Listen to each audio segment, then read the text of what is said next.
안녕하세요.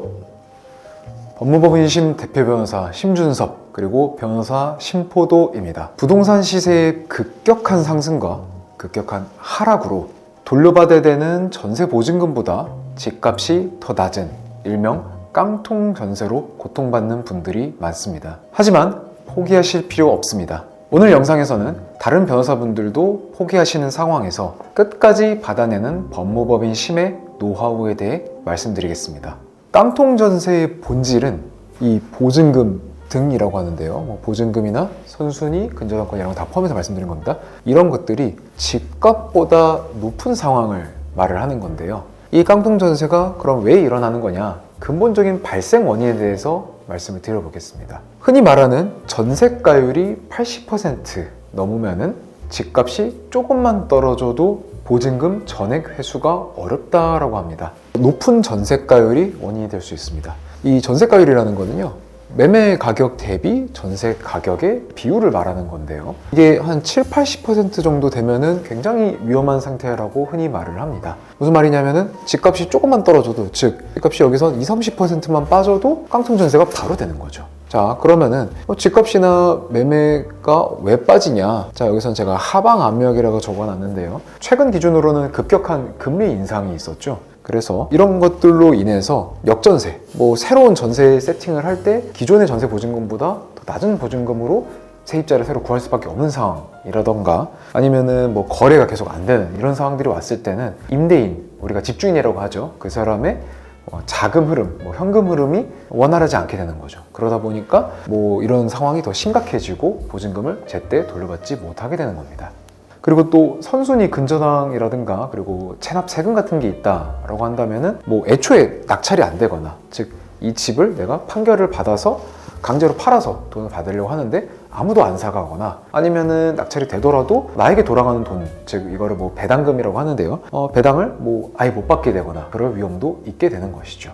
자, 그럼 발생 원인에 대해서 봤으니 제가 서두에서 말씀드린 것처럼 다른 변호사분들이 이 깡통 전세 사건은 왜 안 맡으려고 할까? 왜 상담도 잘 안 하려고 할까?에 대해서 말씀을 드릴게요. 기본적으로 우리가 그냥 전세 보증금 반환 청구 소송이다 라고 한다면은 전세 보증금 반환 청구 소송, 민사소송을 걸어요. 그런 다음에 승소합니다. 그건 어렵지 않습니다. 이렇게 판결을 받아서 강제 집행, 즉 이 집을 돈으로 바꾸는 작업을 해서 그게 원활히 되면은 회수가 되는 거죠. 그러다 보니까 이게 어려운 소송이 아니에요. 근데 깡통 전세는 문제가 뭐냐면요, 판결문만 받았을 때 아까 말씀드린 강제 집행이 안 되는 거예요. 이 집이 안 팔린다고 제가 말씀을 드렸잖아요. 그러면은 이 소송을 해서 의미가 없다라고 생각을 할 수가 있는 거죠. 단순하게 접근을 하면은 돈을 받을 수 없는 소송이니까 의뢰인한테 원망을 듣고 싶지 않아서 안 하는 거죠. 여러 가지 피곤해질까 봐. 그러다 보니까 이 시간과 노력이 많이 들다 보니까 의뢰인도 변호사도 그냥 지쳐서 포기하는 경우도 굉장히 많습니다. 그럼 법무법인 심은 뭘 할 수 있느냐? 실제 돈을 회수하는 로드맵을 보여드리겠습니다. 제가 4가지 정도 말씀을 드렸어요. 깡통 전세 사건은 일반적인 사건과 구조적으로 전혀 다르게 접근해야 됩니다. 임차권 등기 명령 신청, 그리고 민사소송, 형사고소, 그리고 자산추적과 강제집행, 이 일련의 조치들을 동시에 진행해야 돼요. 그렇게 해서 임대인, 즉 집주인을 전방위로 압박하는 겁니다.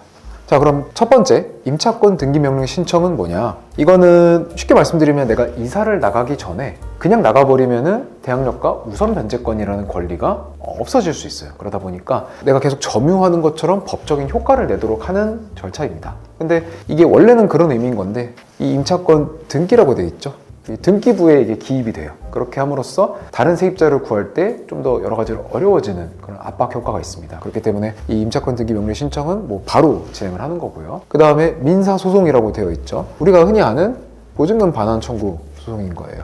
그래서 내 보증금, 전세 보증금 돌려주세요 라고 하는 소송입니다. 근데 이게 단순하게 민사소송 승소 판결문을 받는 거는 그렇게 어렵지 않아요. 근데 이 주안점은 뭐냐면 다른 조치랑 결합을 해서 상대가 돈을 실제로 꺼내도록 전방위로 압박을 한다는 데 있습니다. 그렇게 압박을 받아서 협상 테이블로 나오게 만든다라는 거죠. 그렇게 이 민사소송을 그냥 한참 걸려서 2년, 3년 이렇게 걸릴 게 아니라 최대한 빨리 판결에 나올 수 있도록 여러 가지 저희들이 솔루션들을 사용을 하게 될 겁니다. 그 다음에는 형사고소입니다. 강력하게 압박을 하는 거죠. 자, 여러분들이 이 형사고소 관련해서 주의하실 점이 있습니다. 제가 미리 말씀을 드려야 되는데요. 실제로 형사 처벌되는 케이스는 많지 않습니다. 그럼 이거 왜 하는 건가요? 혹시라도 처벌될지도 모른다라고 하는 그런 압박을 느끼게 만드는 것도 있고요. 그 다음에 생각을 해보면 만약에 민사소송 하나만 해요? 그러면은 임대인 입장에서는 원래 돌려줘야 될 돈이잖아요. 이거에다가 임차권 등기를 하고 이사를 나가면은 뭐 지연손해금이 붙습니다. 뭐 5% 그리고 소송을 하면은 12% 이런 걸 아까 말씀을 안 드렸는데, 자, 이런 지연손해금으로 돈을 더 받을 수도 있어. 1억이면은 1년에 뭐 1,200만 원씩 돈 더 받는 거겠죠. 근데 깡통 전세에서는 이게 당장은 의미가 없잖아요. 그래서 집주인 입장에서도 뭐 일단은 내 생각에는 뭐 그냥 돈이 생기는 대로 만만한 사람들 늦게 주고 천천히 주고 싶고 그럴 수 있단 말이에요. 굳이 변호사를 고용할 필요가 없어요. 근데 형사 고소가 들어간 상황에서, 민사소송과 형사 고소가 동시에 들어간 상황에서 변호사를 선임 안 하고 대응하기는 쉽지 않단 말이죠. 그렇기 때문에 강력하게 압박이 되는 거예요. 그래서 변호사를 고용하기 위한 돈이 또 든다는 겁니다. 그래서 이런 돈이 들 바에는 내가 뭐 혹시라도 진짜 처벌될지도 모른다라는 생각이 들면은 본인 명의로 된 재산이나 차명으로 된 재산을 가지고 와서 계속 가장 큰 소리 내는 사람한테 먼저 돈을 돌려주는 경우들이 있다라는 말씀입니다. 물론 계약 당시에 애초에 반환 의사가 없었다는 걸 보여주는 정황들이 있을 수 있어요. 아니면은 뭐 공인중개사나 감정평가사나 뭐 이런 사람들이랑 작당하고 감정가 자체를 뭐 뻥치게 한다거나 이런 식으로 대놓고 사기를 치는 경우들도 있습니다. 그래서 그런 경우들에는 정말로 처벌이 되겠죠. 근데 그거보다는 압박을 목적으로 실제 처벌이 되지 않는 거를 우리가 전제하고 생각하는 게 훨씬 많습니다. 그리고 하나 더해서 뭐 전세사기 특별법이라고 하죠. 이 법상 전세사기 피해자 등으로 인정받기 위해서는 형사 고소는 꼭 있어야 되는 부분들이 있어가지고 그런 걸 위해서도 진행을 할 수밖에 없는 부분이 있습니다. 그래서 이런 것들은 복합 조치를 취하는 게 저희 법무법인심의 특장점이라고 말씀을 드릴 텐데요. 자, 마지막으로 그러면은 뭐 자산 추적이랑 그리고 강제집행은 뭐냐? 강제집행은 개념 자체는 쉽습니다. 강제로 집행, 뭐 돈으로 바꿔가는 겁니다. 이 사람의 부동산을 돈으로 바꿔가는 건데, 이 부동산 자체는 깡통 전세라서 지금 현실적으로 의미가 없죠. 그래서 다른 자산들이 무엇이 있는지 찾아서, 그게 예금이든 뭐 다른 부동산이든 이런 걸 찾아야 되는데, 저희 법무법인 심은 신용평가 회사랑 제휴가 되어 있기 때문에 숨겨진 부동산이나 아니면은 뭐 주거래 은행으로 추정되는 다른 은행들을, 일반적인 은행이 아닌 은행으로 나올 수도 있어요. 그런 것들을 찾는데 조금 더 유리한 점이 있다 라는 말씀입니다. 그렇게 찾으면은 강제집행을 바로 더 강력하게 할 수가 있겠죠. 이런 과정에서 이 사람이 자금 흐름을 보니까 뭐 바지 사장이 있는 것 같다, 뭔가 여러 가지 속임수를 쓰는 게 있는 것 같다 라고 하는 게 보이면은 형사 고소에서도 도움을 받는 거죠.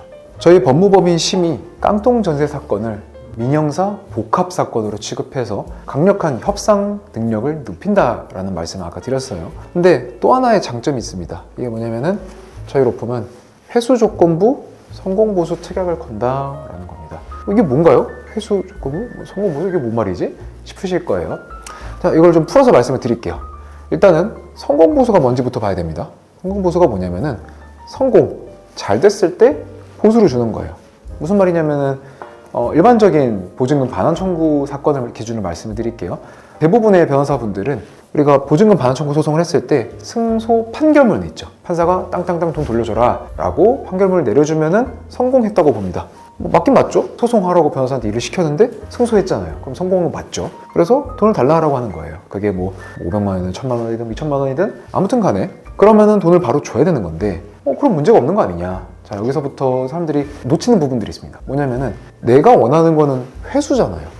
내 보증금을 돌려받고 싶지, 나는 판결문이라는 종이 쪼가리만 필요한 게 아니에요. 이 종이 쪼가리는 내가 아까 말씀드린 강제집행 있죠. 그거를 할 수 있다는 걸 국가 공권력이 확인을 해준 거예요. 그럴 권한을 주는 거예요. 근데 강제집행을 해서 돈을 받을 수 있으면 모르겠는데 돈을 그걸로 못 받을 위험이 있잖아요. 그리고 강제집행을 해서 돈을 받을 때까지는 나는 돈이 없을 수 있잖아요. 내가 처음에 착수금으로 변호사한테 돈 준 거 외에도 성공보수를 주고 싶어도 내가 줄 돈이 없을 수가 있는 거예요. 근데 일반적인 경우에는 그냥 그런 거 필요 없고 내가 잘해서 소송 이겼는데 왜 성공보수 안 주냐라고 하고 의뢰인한테 소송하고 싸우고. 근데 제가 여기에 대해서 회수 조건부 특약을 했잖아요. 조건이라는 거는 회수한 경우, 즉 내가 강제집행을 하든 아니면 압박을 해가지고 임대인이 뭐 알아서 주든 뭐 무엇이든 간에 내 주머니에 돈이 들어갔을 때만 그 돈의 일부로 변호사한테 성공 보수를 준다는 겁니다. 그러면은 만약에 뭐 승소 판결문을 받았는데 강제집행이 안 되든 뭐가 막 잘 안 돼요. 그래서 돈을 내가 못 받았어요. 그런 경우에 변호사가 대뜸 돈 더 달라고 하라고 얘기를 안 한다는 겁니다.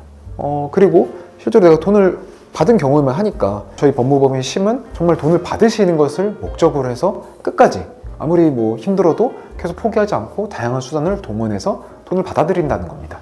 저희가 강제집행도 포함된다고 말씀을 드렸어요. 이 부분도 많은 의뢰인들이 놓치시는 부분인데요. 소송을 해서 승소 판결문을 받는 것까지가 보통 업무 범위입니다. 그 후에 부동산에 대한 강제경매를 하든 뭐 예금 채권을 압류를 하든 이런 여러 가지 업무들은 별도의 돈을 받아요. 그래서 이걸로 또 200~300만 원 받는 게 일반적이거든요. 그래서 저희는 애초에 처음 착수금을 주실 때 이런 강제집행까지 포함해서 일을 진행을 하는 거예요. 그래서 끝까지 받아내서 정말 나와 경제적 이해관계가 일치하는 변호사라는 겁니다. 네, 정리하겠습니다.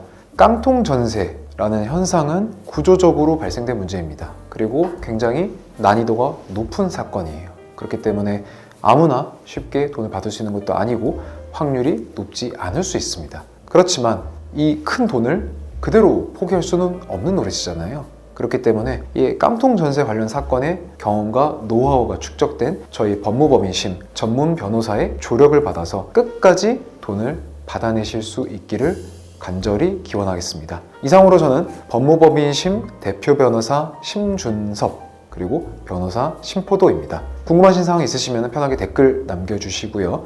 그리고 구체적인 상황에 대한 솔루션은 상담 신청을 부탁을 드리겠습니다. 감사합니다.